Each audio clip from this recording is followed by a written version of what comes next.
Amen to functional medicine being longevity medicine and to just leaning into the matrix, leaning into our tools. You're walking around the matrix and looking at all the imbalances that can occur. It's amazing how that overlaps with the quote pillars of aging. We're seeing these remarkable results. The people who are on the standard of care are going down, down, down with their cognitive testing. The people that are on the protocol are going up, up, up. There's a very dynamic process there in minutes to hours, and then goes to produce a whole host of pro-resolving mediators to get us back to a new level of homeostasis. There are a lot of people that need what we're doing and that doctors aren't aware of it, patients aren't aware of it, and so people literally are dying needlessly.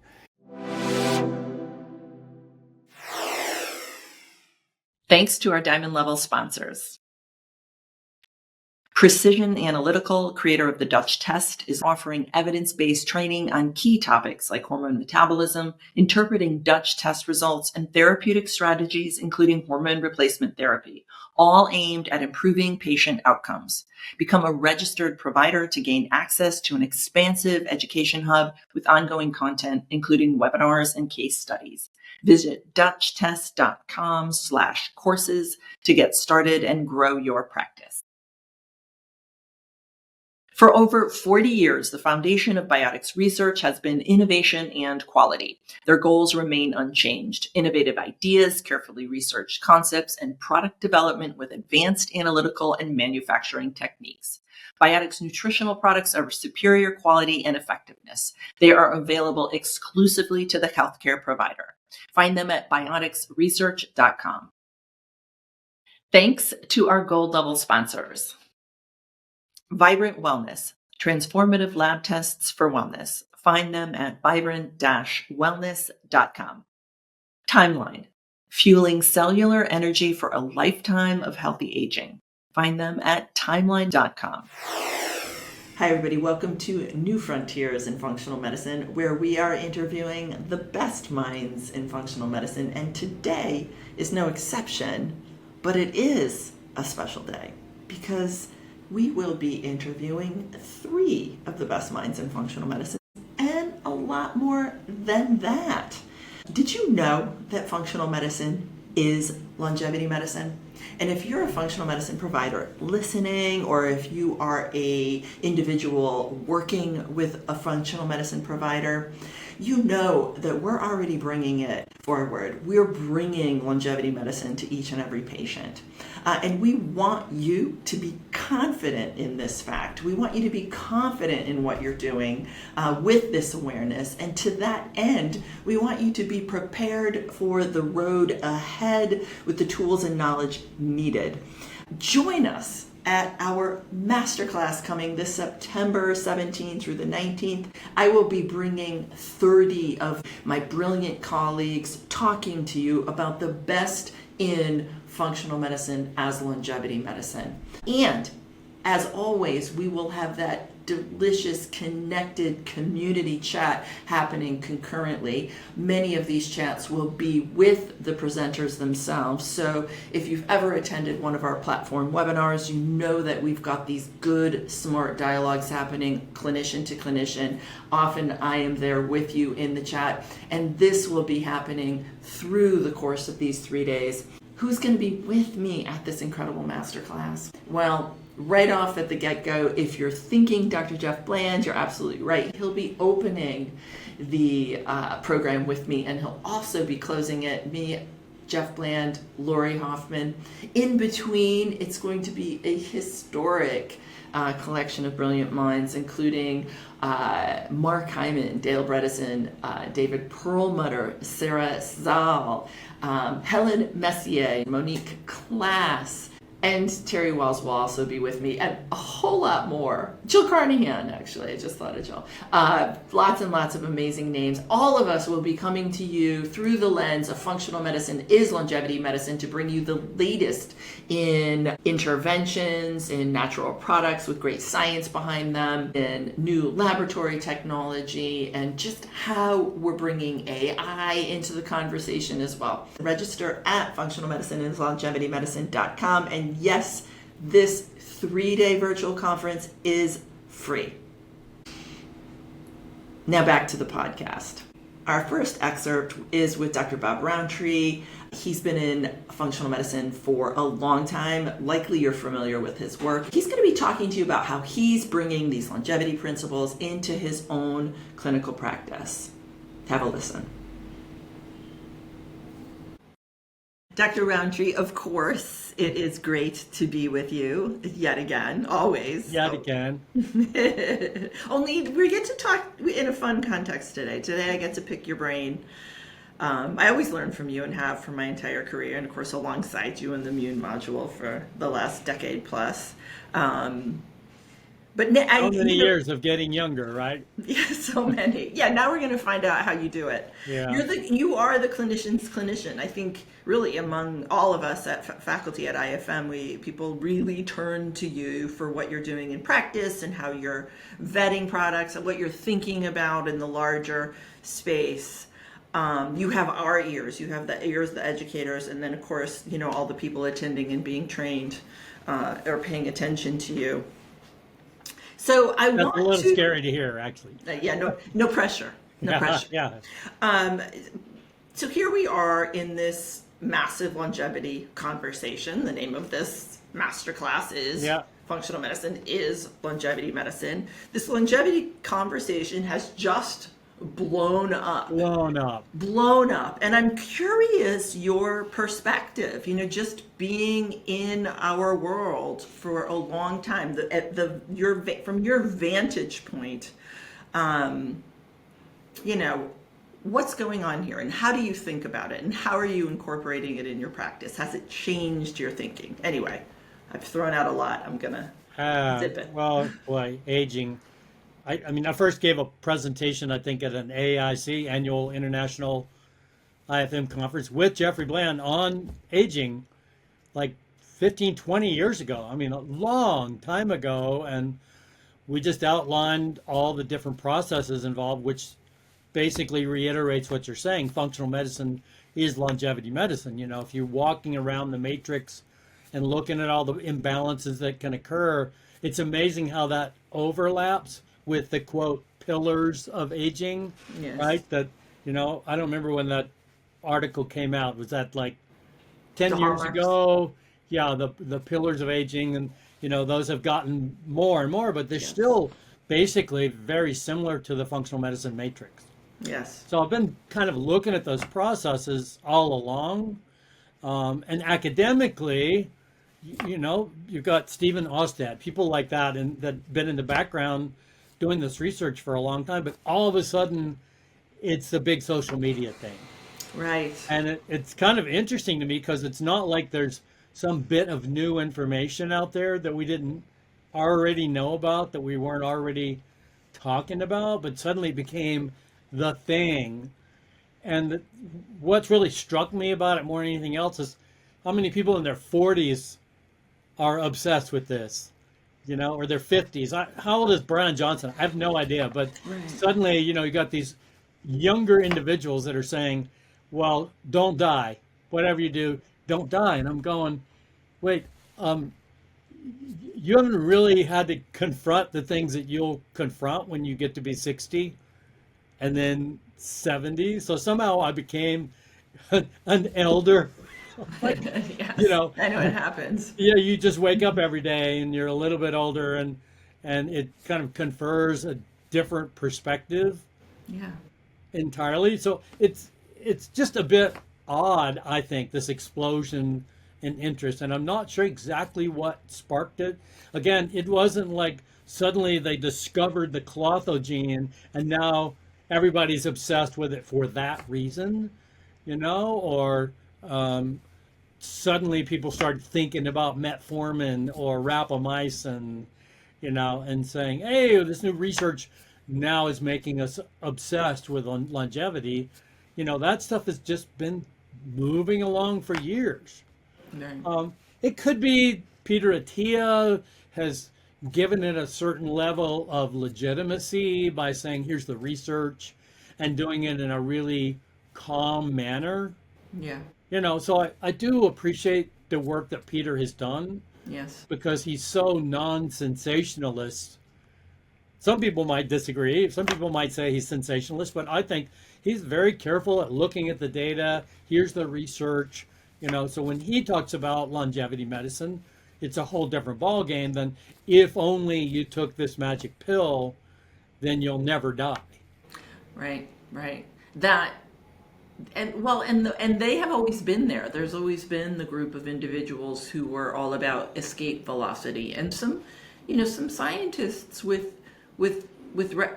good reputations are talking about this idea of escape velocity. So that is, you shave a year off, you reverse bioage every year. Yeah. Forever. That's compressed morbidity. I mean, when did Freeze come out with that? Like ages ago. Yes, that's right. That's right. So again, that's not a new concept, this No. idea of compressing morbidity. It's like, okay, great. Health span's important. Sure. Yes. We've been saying that for a long time. Yeah, yes, that is right. That's right. Yeah, and we've known for a long time that we don't have a good health span. Health span stinks. In most we can countries. keep you alive. You might be on life support, but we'll keep you alive till you're a supercentenarian. Yeah. What about the whole idea of biological age? Was that kind of the catnip that allowed it to blow up? This idea of biological age versus chronological age. I think having a way to come up with a number, having these clocks that are reproducible clocks, that not just one lab can do, but multiple labs can have their own version of the clocks. That was something, because, as you know, the debate has long been going on about aging is to whether it is an underlying process that influences all these other processes. Yes. And what do you think about that? I think there's something to it. Yeah, I mean, it's always interesting to me when they interview these supercentenarians and they say, "What did you do?" Well, I made sure I got up and had a cigar every morning and, glass of whiskey, that sort of thing. So clearly there is this group of people that have something going on genetically that influences all these other chronic degenerative diseases, the heart disease, cancer, neurodegenerative disorders. There is some underlying influence. Is there a program that is built into us that says, okay, at some point your cells are going to hit the Hayflick limit and you're done. Yeah. Right? Yeah. And if we could overcome that, we'd be like a naked mole rat. Yeah. Right? You live forever. The females never have menopause. Like, Boom. naked mole rats. One of the ugliest creatures on the planet. I'm sorry. Well, that one's cute, though. He's cute. That one is cute, right? So, all right, what do I want to say about that? You said, interestingly to me is the fact that these biological age clocks, well, a mammalian clock has been identified. So there is a collection. They're using DNA methylation. So they're looking at CPG sites. There's a collection of CPG sites across mammals, and then an iteration has identified life expectancy. So they're able to map that out.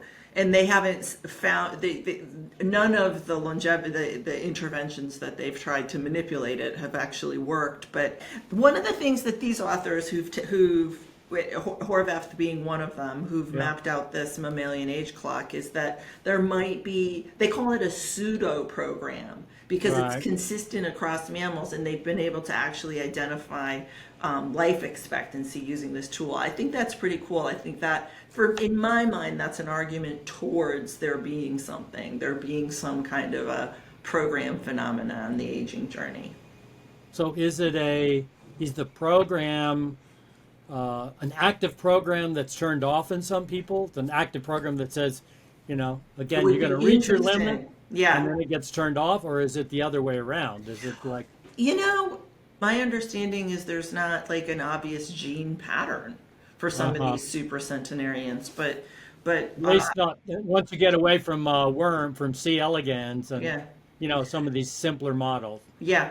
Well, speaking of C. elegans, I was chatting with a postdoc from Matt Caberlin's lab, and so I'm going to ask Matt Caberlin this. She said that when they did caloric restriction, which classically makes C. elegans live a lot longer, A lot longer. if food was in the vicinity, if they had an awareness of food, it just slashed that benefit. Isn't that wild? Slashed it. Like they can't have any conscious awareness of it. And I want to ask him what he thinks about that. So, I mean, we have conscious awareness of food all the time. Yeah. Well, I can't remember the name of the experiment they did in Arizona that Roy Walford was in. Was it Yeah, not the Earthship biosphere. or The the biosphere. Biosphere 2 Yeah. or something, and so I was a big fan of Roy Walford when that book Yes. came out. Again, that kind of started me on this journey of being really interested in Did aging. it? And yeah, yeah. I mean, I thought, okay, this guy he's a giant in the field, and he appeared to get healthier as a result of almost starving to death in that place because they ran out of food, Yes. right? And they didn't have enough oxygen, and Yes. there were all kinds of problems. They come out, they're all gaunt and everything, but a lot of their markers at the time, and they didn't have, the methylation panels available, but a lot of other markers look good. Yeah. But, then Walter Longo points out later, because Walter was one of his students, Yes. pointed out that, well, Roy didn't do so well in the Long years that term. came after that. So Yeah. he looked better initially, and all that severe calorie restriction appeared to Yeah. be beneficial, but maybe didn't pay off. That's right. That's right. And I think that they've demonstrated that in monkeys. All right. Well, you're the clinician's clinician. So that's how we started this. And I know I we don't could treat go- macaques though either. I treat people, not macaques. That's awesome. We can go down a rabbit hole. I want to circle back. So, first of all, amen to functional medicine being longevity medicine, and to just leaning into the matrix, leaning into our tools, being where we need to, the vantage from which we need to be thinking and acting. With that, are there any new? I want to ask you about labs. Any new labs that you're thinking about? Are you using those clocks, for example, or are you measuring clotho, as you and I chatted about? That was Bob Rountree showing us how he is bringing the longevity lens into his functional medicine practice. It's definitely not replacing functional medicine, obviously, but it's enhancing what he's already doing. Now we're going to hear from Dr. Dale Bredesen. He is the former head of Buck Institute for Research on Aging. He's an internationally recognized neurologist and the creator of the RECODE protocol, a systems-based approach for preventing and reversing cognitive decline. Take a listen. Dr. Bredesen, it's wonderful to be with you again. You're a mentor, you're an inspiration, you're a leader in the field of functional medicine and beyond. I consider you to be, you've been a mentor to me. Actually, I don't consider you've supported me in my own research, as you have, many other clinicians and scientists. You have brought forward a model for studying in a very structured and rigorously scientific way individualized medicine using your RECODE protocol. And you've done this despite sustaining some pretty extraordinary pushback from the greater medical community. Yeah. And I think most importantly, you've brought inspiration to humans, those of us walking the journey of Alzheimer's, either as a family member or as an individual with the condition. So you are just an extraordinary human who we in functional medicine embrace deeply. And I want to hear, just a little bit about this journey for you and just where we are today in terms of the evidence for Alzheimer's and cognitive impairment. Yeah, thank you so much, Kara. It's always great to talk to you. Love your work, and they're very excited about what you're doing. Briefly, we were interested. I was interested in using a model of cancer. There was such a good model where you could study cancer in a dish from dozens. years ago, and we wanted to apply that. When I very first got started with my lab, 1989 at UCLA, we wanted to develop neurodegeneration in a dish. The big problem being that it's easier to study cells that are proliferating, you can pick them out, than cells that are disappearing. And that's much harder. So we wanted to understand what could we do. And so for 30 years, it was all about what's the best understanding, what's the fundamental nature of the process. As you know, it's been about this is herpes of the brain, this is reactive oxygen species, this is type 3 diabetes, this is amyloid, it's tau, it's prions. It just goes on and on and on. But nothing had ever really given a good response when you actually go after these things. And so we actually did develop drug candidates, and we've got some very exciting ones now.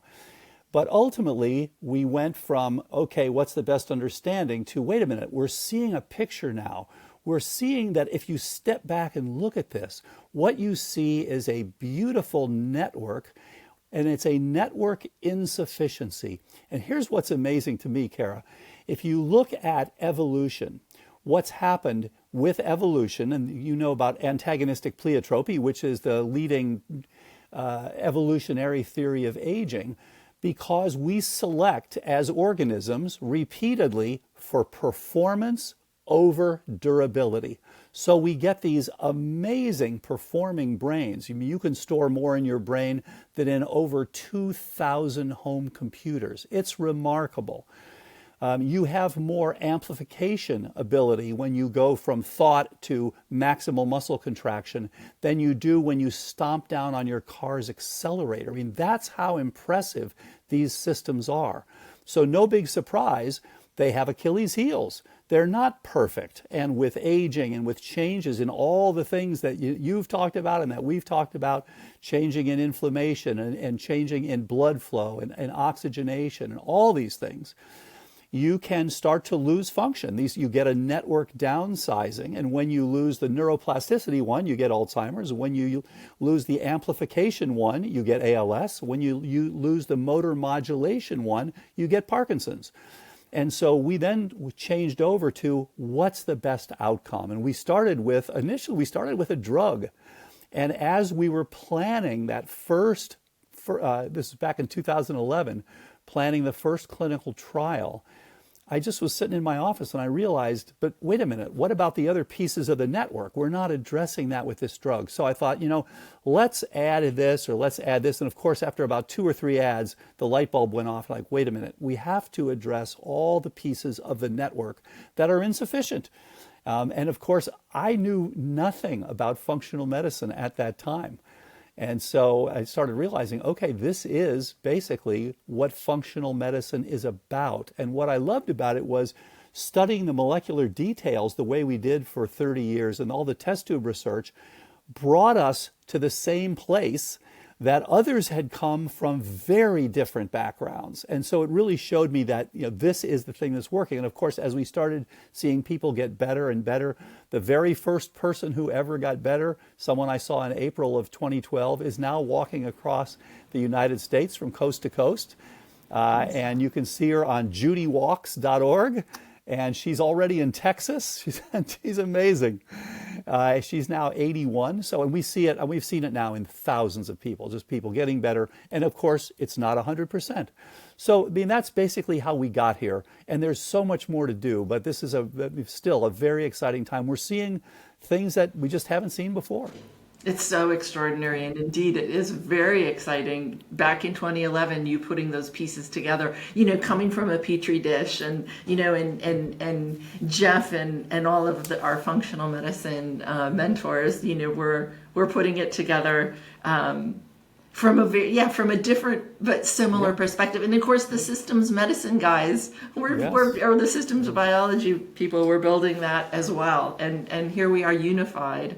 Yeah. Always talking about in functional medicine the idea of being able to research personalized medicine, but it seemed very difficult from coming from a reductionistic model. Yes. Do you? You've gotten some pushback for your extraordinary expansive thinking. Any comments on that? Yeah, so here's the issue. When you try to take a model that's been there for a long time, you're going to do one thing and you're going to check that one thing and you're going to have a Yeah. placebo control and then it's going to use a drug, et cetera. Now you're suddenly saying, number one, I want to use a protocol. So it's not one change. And that's why we actually got turned down in 2012. Our first trial got turned down multiple times, starting in 2011. Number two, it's not a drug that's going to give you $100 billion on the other end. And so nobody wants to put the money in to show that this actually works. So now you've got that as a second problem. And then the third problem is you're fighting against the powers that be that are already taking advantage of these things. This is why this is why Machiavelli said the hardest thing to do is change the existing structure whether it be a political structure or whether it be pharmaceutical structure or medical structure. The hardest thing to do is to change that, because everybody who is doing well, who is profiting from the current status, will fight against it. And the ones who are waiting to see if it's going to improve are just waiting on the sideline to see, well, I don't want to jump in and get knocked down. So it is very difficult. And we've had, as you know, the recent New York Times article, we provided the reporter with 12 different people, doctors and patients, who had all witnessed or had it happen to them or experienced cognitive improvement. There's no question. Objective improvement, documented improvement, published improvement. She ignored all of it and just said, this is alternative medicine. It's hokey. No one believes in it, which is just crazy. So, this is the world we live in. But we have got, again, it's, as you said, it's the patients who are seeing the outcomes. It's to go from hopeless to hopeful is so exciting. And we know there's a long way to go still. We're adapting this now to macular degeneration, to Lewy body disease, to ALS, to Parkinson's, to frontotemporal dementia, all these things. So I'm very excited that the potential is so great, and bringing now targeted drugs with these systems biology and precision medicine and in functional medicine protocols, I think is what's going to be the most powerful of all. Yes, I absolutely agree. And certainly those of us working as clinicians in this space, using the RECODE model or variations of your original core program have seen remarkable turnaround, and it fits in very close alignment with our training and with our thinking. Absolutely. What would you say? I was just doing a little bit of tour of some of the publications. At least you're at least number 6, maybe number 7 now. Starting with case studies, which I'm huge. Right. As I've published many case studies, and I think they're essential to move science forward, to clinical trials, and you continue to work in this arena. Where are we at with regard to the evidence? Yeah, that's such a good point. Yeah, and it's very important for all of us to get these out there and to show that, yes, here's where you start, because there are a lot of people that need what we're doing, and that doctors aren't aware of it, patients aren't aware of it, and so people literally are dying needlessly. So we want to get people, and we want to get people also to come in earlier. So as you said, we started with the first couple of people, case reports, first 10, then we had 100 documented improvements. Then we went to a proof of concept trial, and that was published in 2022.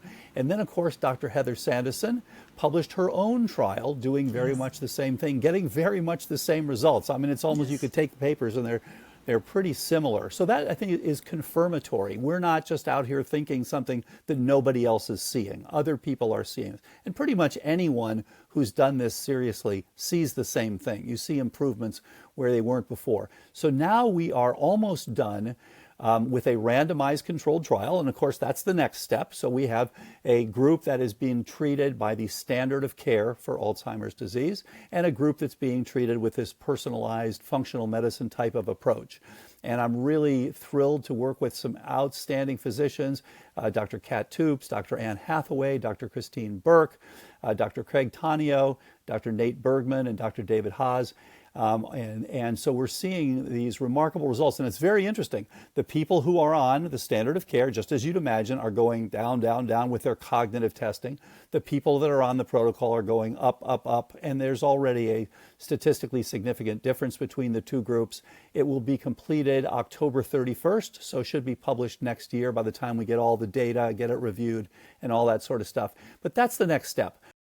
Then I think the following step to that, there are a couple of directions that I'm interested in going next. So one is, these are just like the drug studies in that they are. That was Dr. Dale Bredesen illustrating how a multimodal root-caused approach can yield real, measurable improvements in cognitive health.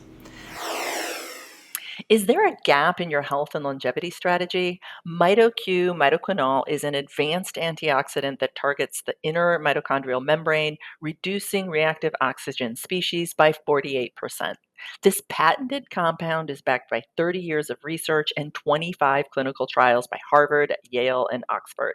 MitoQ supports mitochondrial and cardiovascular health, metabolism, and DNA stability. Learn more at mitoq.com/Dr. Kara. That's mitoq.com/Dr. Kara. You've likely heard about the longevity benefits of peptides. They're in skincare, supplements, they're everywhere. But not all peptides are created equal. Developed by skin longevity scientists, OS1, which is found in OneSkin topical supplements, penetrates deeper layers of the skin, impacting cellular level biomarkers for visible improvements in lines, wrinkles, and thinning skin. Ready to experience OS1's benefits? Use code Dr. Kara for 15% off your first order at oneskin.co/DRKARA. And now we turn to Dr. Charles Serhan, Harvard researcher and scientist who discovered and characterized specialized pro-resolving lipid mediators, or SBMs for short. These are the body's own inflammation resolution molecules derived from omega-3 fatty acids with applications in everything from neurodegeneration to skin health. Take a listen to Dr. Serhan. Dr. Serhan, it is such an honor to get to be with you again and just learn some of the amazing science that you and your team are up to, and just do another dive into the world, the incredible world of specialized pro-resolving lipid mediators. I just want to thank you so much, Dr. Fitzgerald, for the opportunity to talk with you today and tell you and your audience about some of the things we've been digging up. Cool. But you know what? Before we do, I want to do an intro, and I want to give. I was thinking a little bit in preparation, sort of about analogies, how to express, how to capture the discovery that you made, the impact of the discovery, and people are probably aware, hopefully by now, that there's this incredible observatory. The Vera Rubin Observatory was launched, and 2 days ago these extraordinary pictures of the universe are coming out, and I think in the first few hours 2,000 new stars were identified, and this will go on, and I look at the fact that you discovered and have actively been characterizing now for, well, you can tell me how many years, and just discovering more of these pro-resolving lipid mediators and their actions and how we make them and what they do and their essentiality in our immune system and our inflammatory response and cleaning up our inflammatory response and in brain health and heart health and in skin and liver and in the body complete. These are key fundamental players, and this is your discovery. It's as extraordinary as this new insight into the universe that is upon us recently with the Vera Rubin Observatory. I'm not understating this. I absolutely think you will be awarded the Nobel for this discovery. Yeah, I mean you just have to be, because it's essential to physiology, to who we are, understanding and just characterizing and all of the science you've done. So with that introduction, I want you to tell us about pro-resolving lipid mediators, where they come from, and I would like to hear a little bit about your discovery of this extraordinary universe. Okay. Well, I have to start by saying, we all stand on the shoulders of giants. I love your analogy with the universe and having a great scope, and you can see more, because it does relate to how we discovered these molecules. In my case, I had extraordinary clinician scientists as mentors. Jerry Weissman, an inflammation rheumatologist, top in the field, and a teacher of mine. Aaron Marcus at Cornell in hematology oncology, and learning about platelets and coagulation. And then, of course, Bengt Samuelson. And I learned structural elucidation with him, and he did the biosynthesis and structural elucidation of the prostaglandins and leukotrienes. So I was destined to put that all together with the grace of God and ask the right questions. And as a scientist, especially a biomedical scientist, you don't really know if you're on the right track until many years later. You ask questions, ask nature to give you the answers. So how we came upon the specialized pro-resolving mediators is by pondering the question of what is endogenous anti-inflammation. Now, why would we be thinking about that? Well, if we do a thought experiment like Einstein would do, and just think of the pimple and that little pustule that forms on your skin. And if you're healthy and don't have any other insults along the way, it will resolve. So it'll just go away on its own. So that first response of the white blood cells is self-limited. And I remember in the pathology textbook, the acute inflammatory response, the initial recruitment of neutrophils into the response, and then they go away. And so we started to ask with my group here in Boston, where do they go? And so we set up a very simple model of like that little pustule where on the back of a mouse where leukocytes come in response to an immunological stimulus, and then we could study pus. So we started to do an interrogation of pus for the proteomics at the time, the cellular components, and of course the lipid components. And that's where we saw these unusual structures, and then it was our mission to figure out what do they do. And it turns out that those initial molecules stop and limit the neutrophilic infiltration, which is very important because that's what leads to collateral tissue damage and the propagation of inflammation. And they do something else that's pretty astonishing. They stimulate efferocytosis. And efferocytosis is carried out by macrophages. It is the process of taking away dead cells and debris.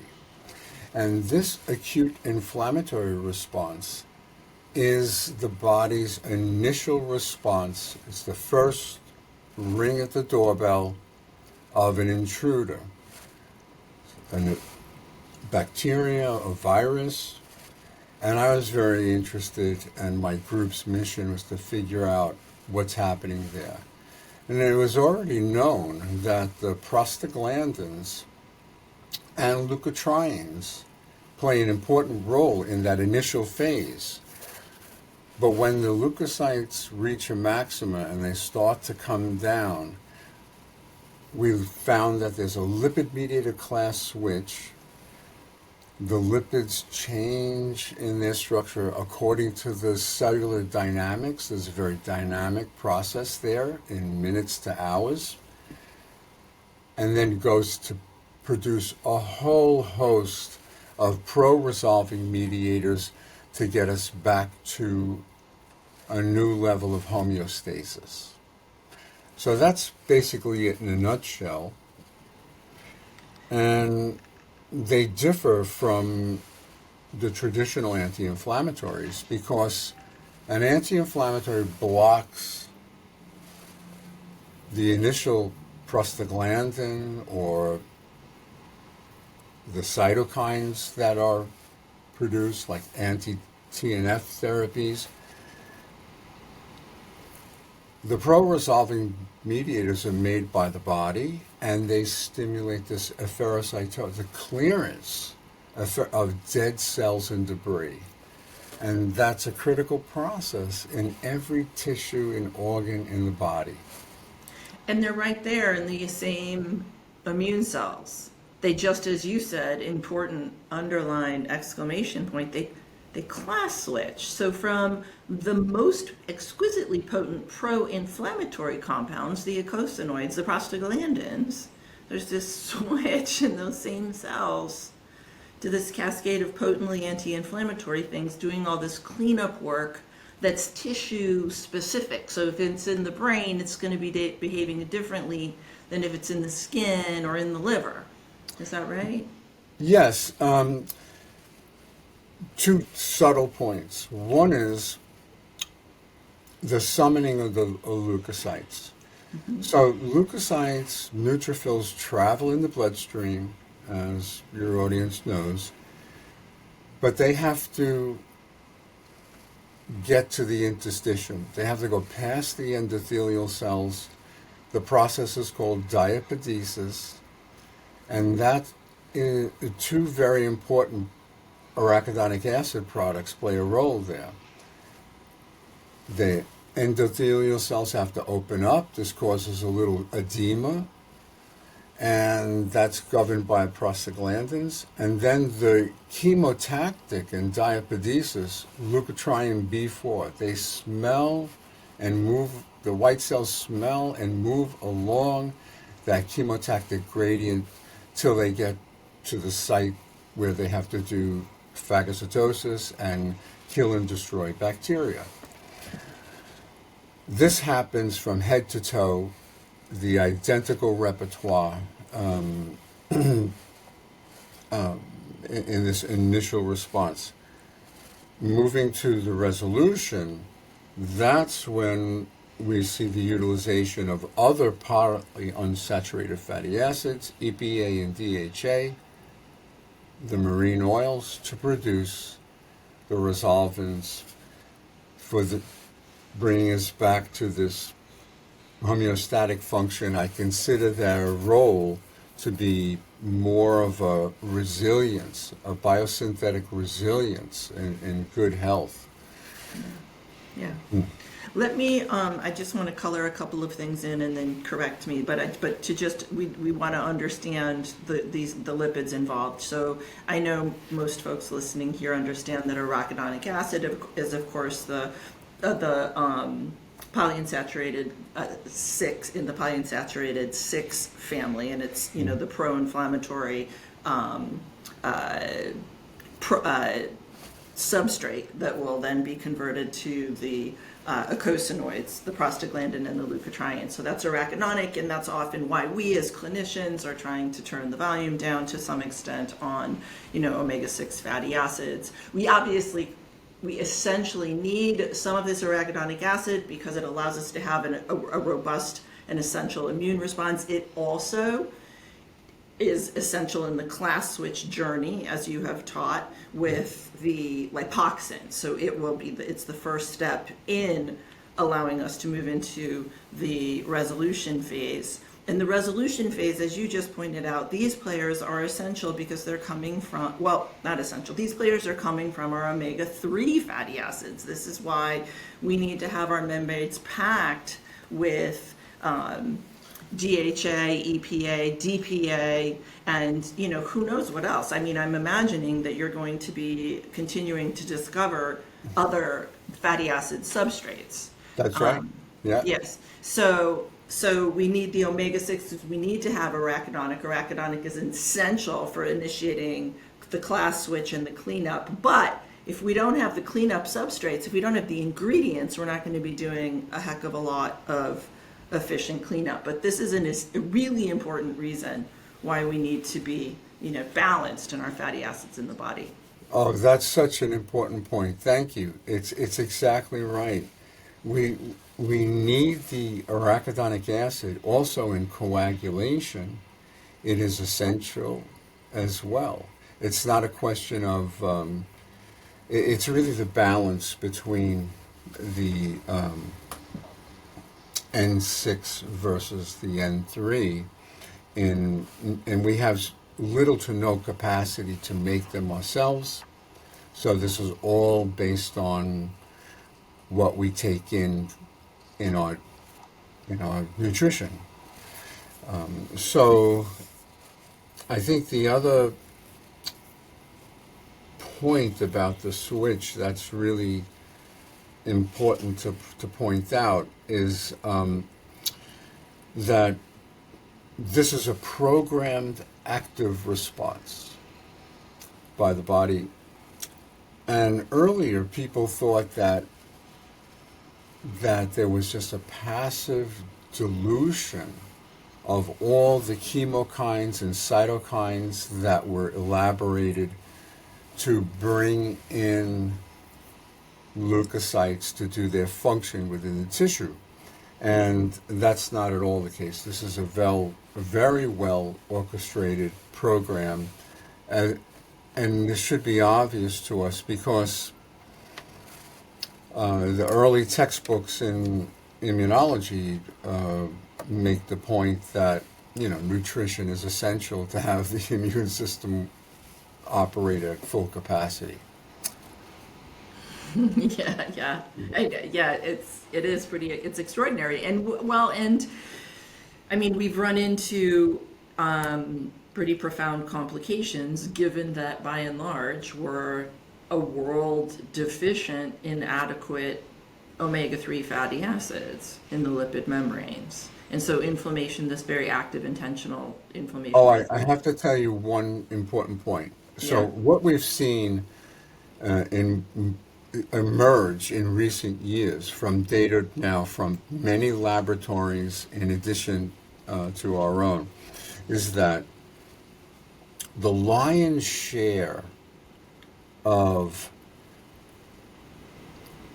EPA and DHA that get converted to the specialized pro-resolving mediators, the resolvins and the protectants and the merisins, come from free fatty acids in circulation. So we don't have to go through that esterification step into the phospholipids, at least in the acute inflammatory response.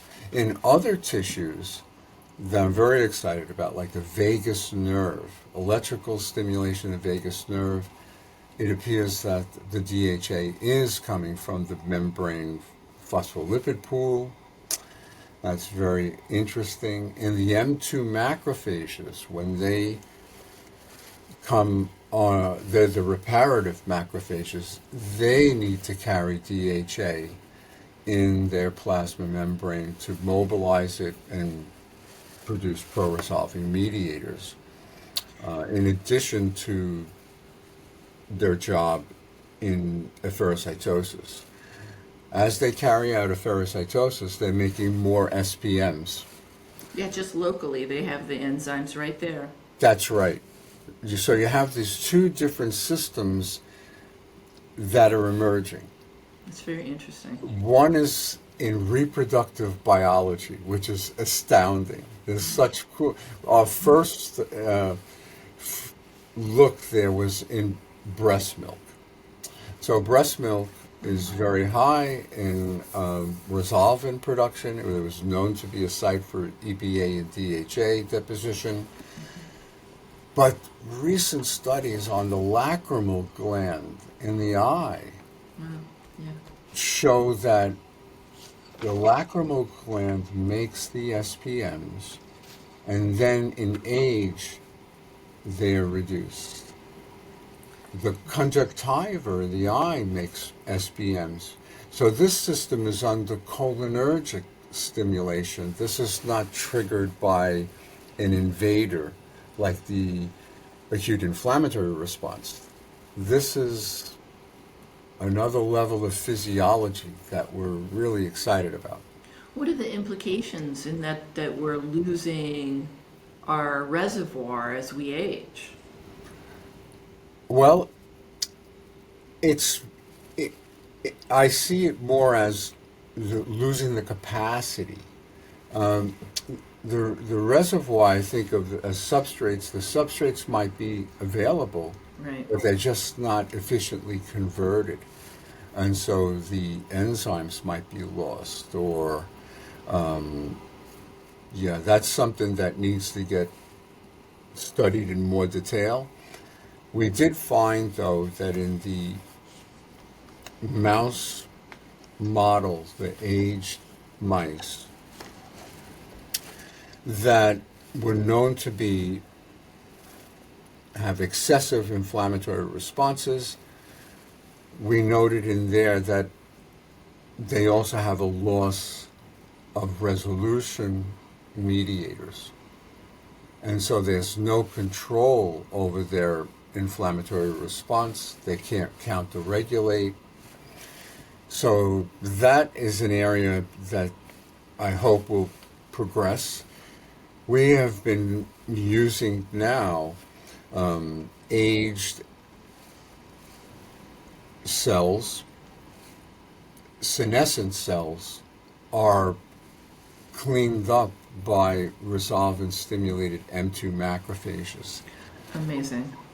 And that work is going on in the heart by groups around the world, and we continue to look at this in the spleen, because the spleen is the organ that clears aged red blood cells.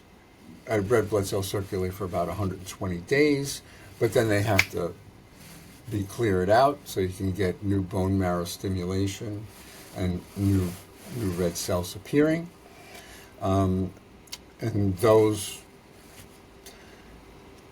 aged senescent red cells are cleared by an EPA-derived resolving E4, stimulating the macrophages. So there is a physiologic role, a percolation going on of resolvins and SPMs in and apart from this challenge scenario which we first came in on. It's just it's so fascinating to me. I want to say, just thinking about senescent cells, of course, this is a Longevity Masterclass. That was Dr. Charles Serhan giving us a glimpse into the frontier of inflammation resolution science. These were just 3 excerpts from the 30 speakers you'll hear in our Functional Medicine is Longevity Medicine online masterclass. Again, it's live, it's free, it's packed with clinical pearls you can use immediately in your practice. Again, head over to Functional Medicine is Longevity Medicine and join us in what's to be just a real historic event. Thanks to our Diamond Level sponsors.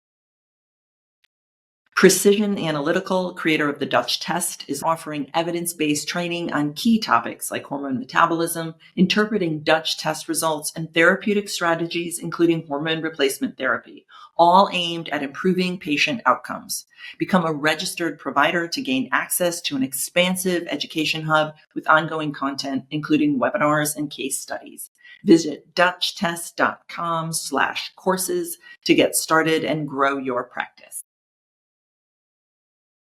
For over 40 years, the foundation of Biotics research has been innovation and quality. Their goals remain unchanged: innovative ideas, carefully researched concepts, and product development with advanced analytical and manufacturing techniques.